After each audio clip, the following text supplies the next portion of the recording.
Welcome, dear GVSU students.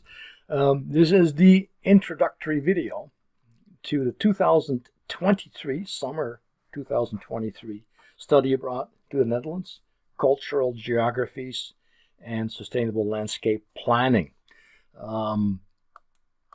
So, if you are considering, again, study abroad, since it was not available for the last 3 years, so you could have been a freshman 3 years ago and you would not have had the opportunity to go overseas. Maybe in your senior year, this finally could become a reality if that's what you're interested in.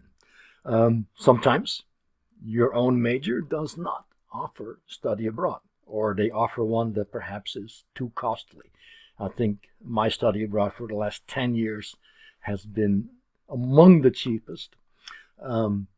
If for some reason Europe is on your bucket list to visit, then you could combine this with that item in your bucket list.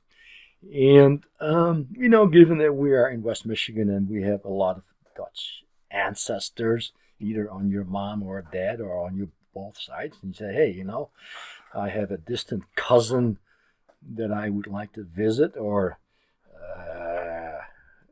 we have relatives elsewhere in Europe that I would like to visit.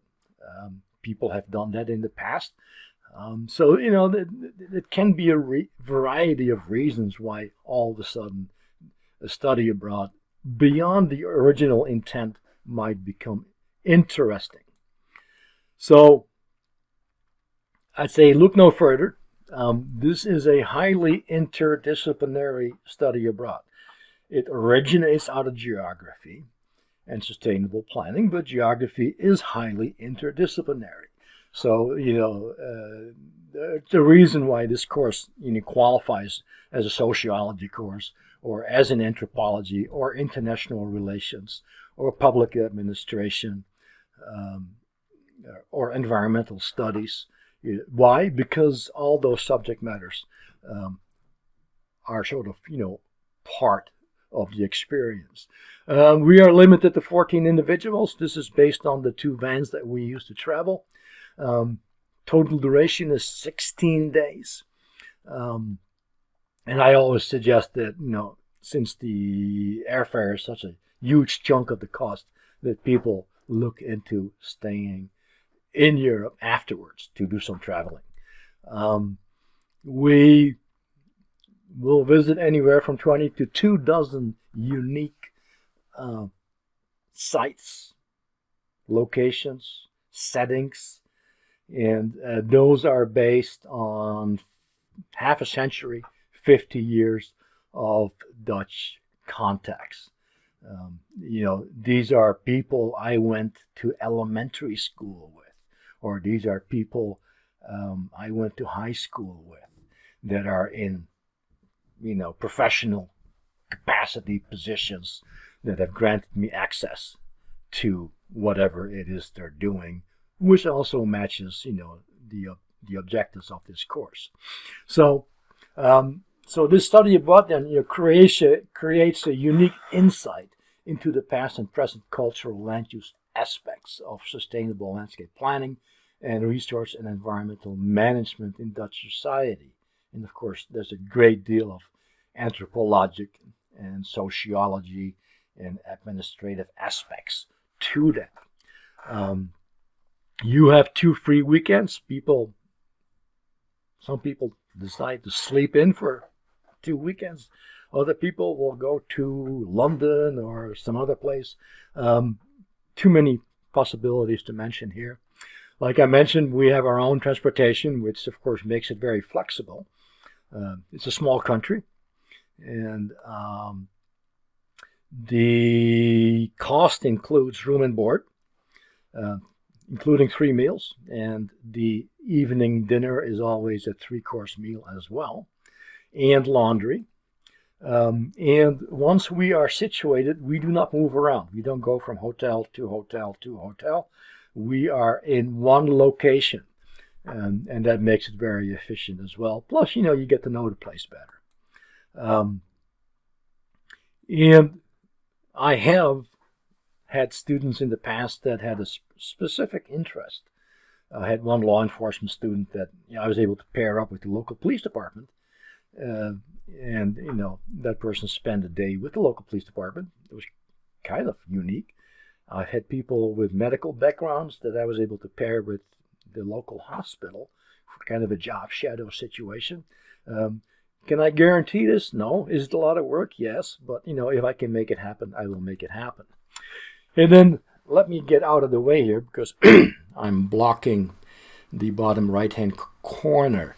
This course, first of all, fulfills general education issues. And this is the only way you can do an issues course as a freshman or sophomore at Grand Valley. Only study abroad will do that. It also gives you world perspectives. And then, within geography, it can complete for you the capstone. The same in social studies. Talk to Professor Zwart about that.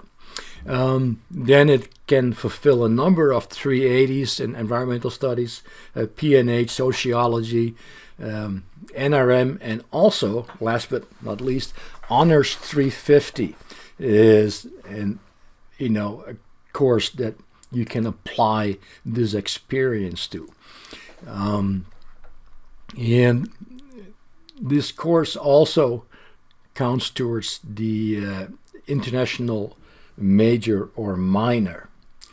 And it also applies to the planning certificate and the planning minor. Too much to fit on one slide. Okay, so the basics. Leaving Thursday the 22nd of June, returning July the 7th of 23. 16 days total, 2 travel days, 10 field days, and 2 free weekends. There is a link to the Eurail Pass, although, last summer you could travel for free in Germany based on one-way ticket. So there are national travel opportunities that are sort of season specific. I'm not sure what's going to be available this year. The tuition, is the tuition. I have no control over that. Program fees are at $38, but let me tell you right now, it could be. I've offered this trip for less than $3,000, and the airfare has a lot to do with it. If the airfare is going to be $1,700 next summer, then this figure might be right on. If the airfare is like last summer, $900, you can take $600-700 right off the top. If the exchange rate like last summer is real good with a strong dollar, you can take another 10 or 20% right off the top. So you can appreciate the difficulty that is associated with trying to budget a trip like this. But I'd rather be on the high side and give you back a lot of money than coming knock on your door and says, I need an extra $200. The average money I have returned during the trip, varied between $200 and $400. So basically, I hand you your own spending money. This is your money, by the way, but I hand it back to you. So short of having a glass wall here, I'd say, okay, the price is going to be anywhere between $3,000 and $3,900, depending on the variety of realities. Application deadline is going to be 1st of February 2023, and then we have 2 websites. We are traveling in vans. Here's a copy of the VW Diesel, which I didn't like. We only had that 1 year. This is the Opel Vivaro, which I really liked because it's a lot more boxier and quite a bit bigger.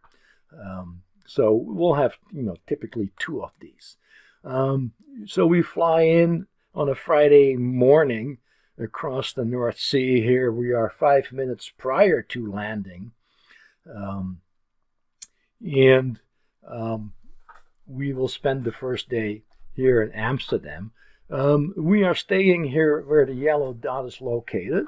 It's not perfectly at the center of the country, but it is in the province of Drenthe, and of course you're familiar with Drenthe, West Michigan.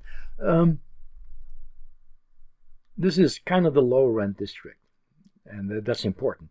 If we were to execute this trip out of Rotterdam or Amsterdam, the price would likely double. And then the blue dots are locations that we have visited in the past. Rotterdam, which is about 2.5 hours, depending on traffic. Always an impressive sight to see. 150,000 acres of brand new land that came online after World War II. What do you do with 150,000 acres after you've created it? So this is kind of the ultimate land use invention, land use utilization, land use optimization, and there's a great deal of anthropology and sociology going on here. Too much to talk about right now, but we'll spend a day here. And, this is one of the farms in that area that is back in business. Most sustainable farm in the Netherlands has its own biodigester, kind of a high-tech operation. Most students have never been on a farm, which kind of, makes sense. On the same day, we visit this gigantic wind park. Some people really hate it because they think it's ugly. For us, we just go by there one day and look at it and then leave. But, if this is sort of in your backyard 24/7, people have mixed emotions about it. Water levels. If you reclaim land, then of course you might be 20 feet below sea level. How do you navigate that? Kind of interesting. Coming in and out of the area. We'll travel back in time, look at the pre-industrial coastal landscapes from an architectural point of view, from an occupational point of view, from a food point of view, from an energy point of view. So, number of things here. Well, again, too much, but you'll get a good flavor of what life was like back then. Here we are in the old classroom. We take a trip to one of the barrier islands, Vlieland, and it's an hour and a half by boat, so it's a long day.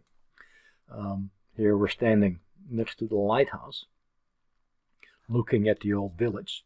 We'll spend a few hours talking to people there, kind of an official presentation, like we did. This is 2015. We were in the chambers of the city board. Here we are. Here's the lighthouse. We were standing right there, standing right there. You can see the tide is out, so the tidal fluctuations. Then the first day we are in Amsterdam. We will have skipped the night. We are suffering from jet lag, but the best way to deal with jet lag is to pretend it's not there and kind of jump in with both feet. And so we'll do a walking tour of the downtown area and get an appreciation of what that's all about.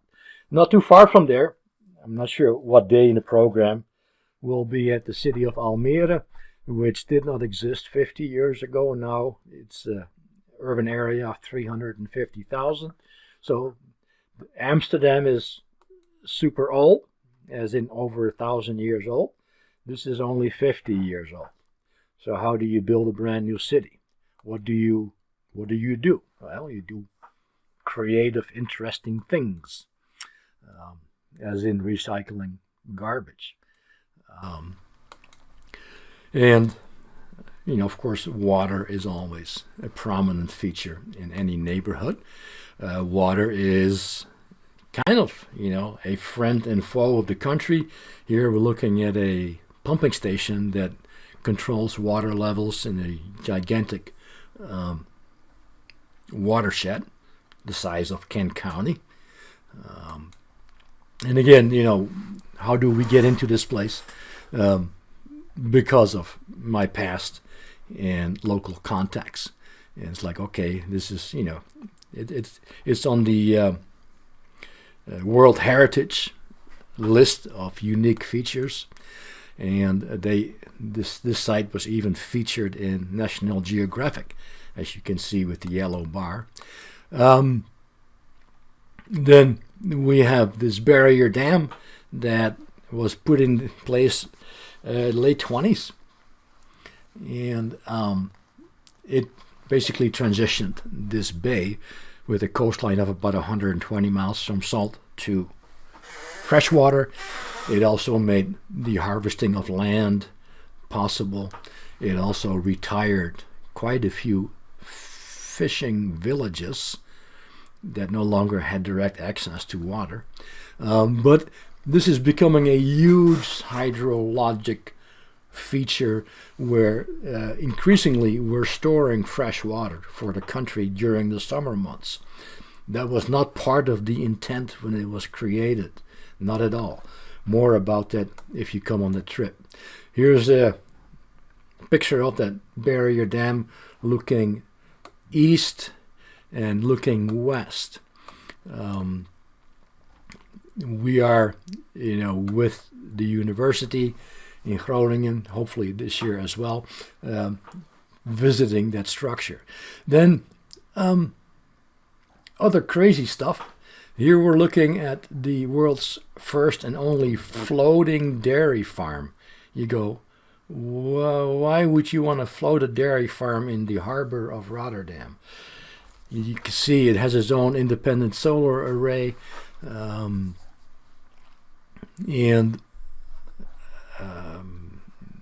what's the story behind this? Well, there's a story behind this, but we don't have enough time in this video to go into that.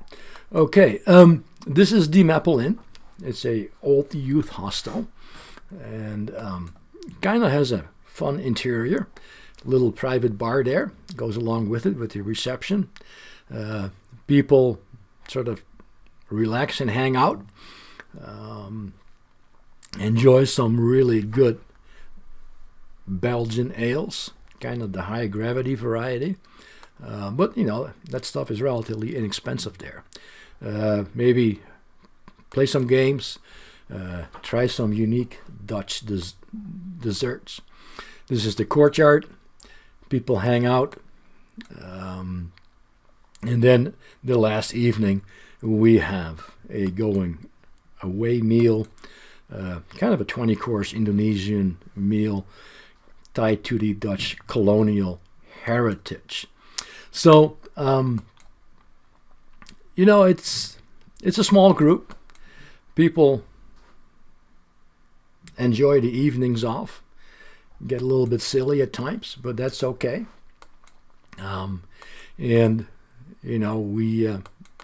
We kind of highlight the students that were there in the past.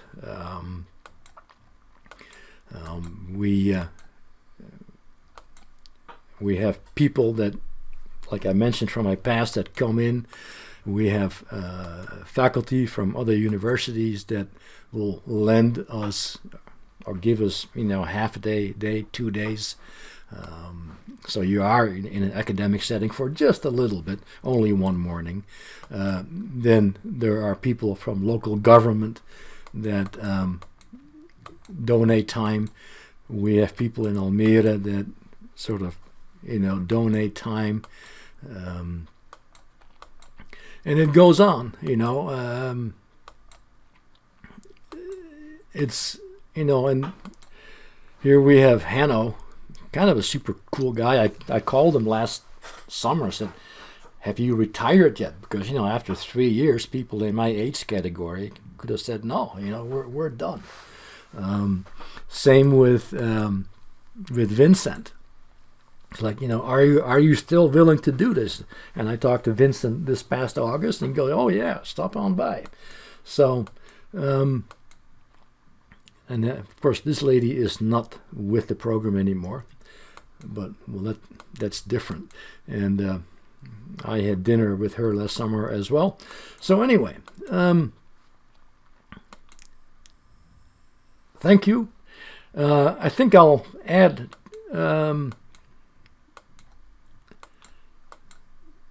two short videos on top of what I've shown you this far. These two are the owners of the Maple Inn, and Jan, who is married to my cousin who lives in that town, is a retired physics teacher who is the second driver. And then, okay, I might as well go to the last slide. Marcel is the owner of the most popular hangout where students have been visiting in years past. So I will add one video, short video that was made by Cody in 2018, and then Cody again went back 4 years after the fact last summer and did a 4-year retrospective. So other than that, thank you, and if you have any issues or questions, give me a call. I'll have the information to you.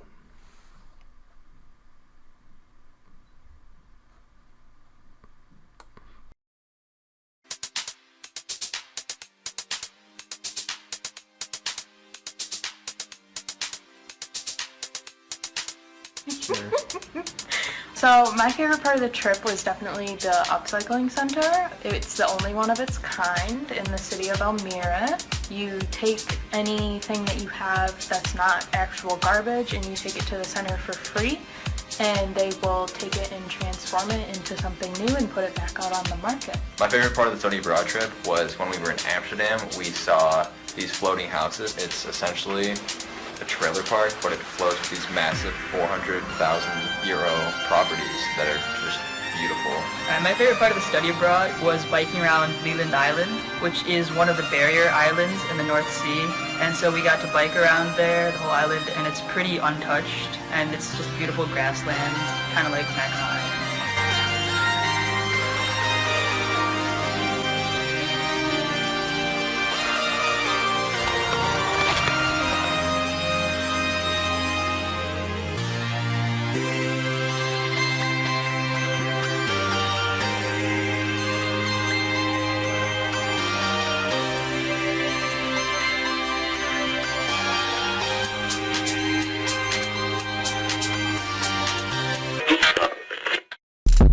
I am an associate professor in the Department of Geography and Sustainable Planning. I have been at GVSU since 2004. Despite having been gone for over 40 years from the Netherlands, I have maintained critical contacts with local individuals, which has made this trip a success for the past 5 years.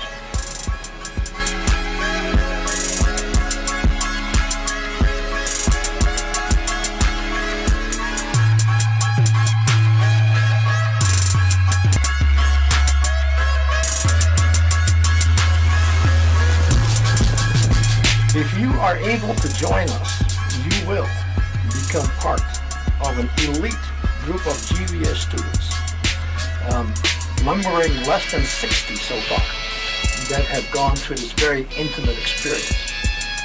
Study abroad is an experience for a lifetime. Why do I know that? Because I was a student studying abroad in 1977, and the study abroad experience has not ceased till today. Yeah, we're good.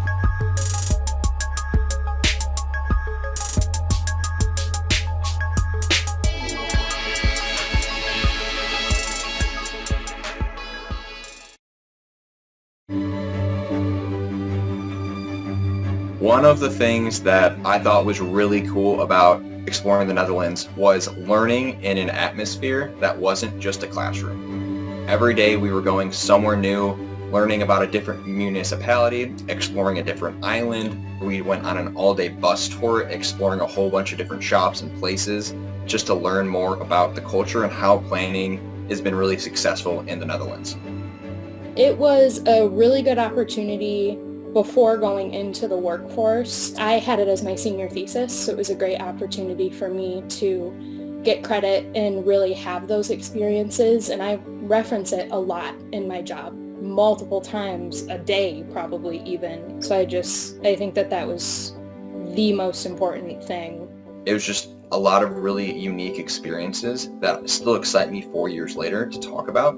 And whatever your major, I think it's worth at least exploring the program to see what it has to offer, because it's something that I definitely was excited to do and meet a lot of really great people from around the world there. It's not every day that you get to fly across the world, learn about different cultures, and then be personally escorted by a professor who is from the area. So I think it's one of the more niche programs.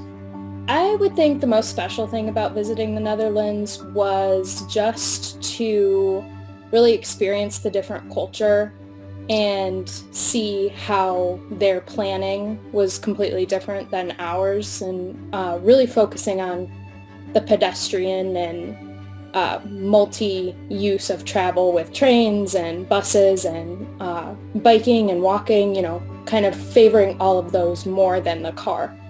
So to see so many people, like some of these people are it looks like they're in their 80s, cruising around town. The space in that country and at different cities was built around being mobile and being agile, which helps create a better and healthier lifestyle for all of the residents there. I also enjoyed just the culture shock of all the bikes, all the people walking. I think there's more bikes than people in Amsterdam is a statistic I've heard, which I totally believe in being there. I think a reason why you should go is definitely if you are taking if you're taking the geography degree, it's a great capstone. It's a great way to do the capstone, and just being able to experience the Netherlands as a local, going to the local bars, meeting up with people who live there. It's a great experience to really feel more than just like a tourist in the country. 4 years later, I talk about it all the time, and it was just really important.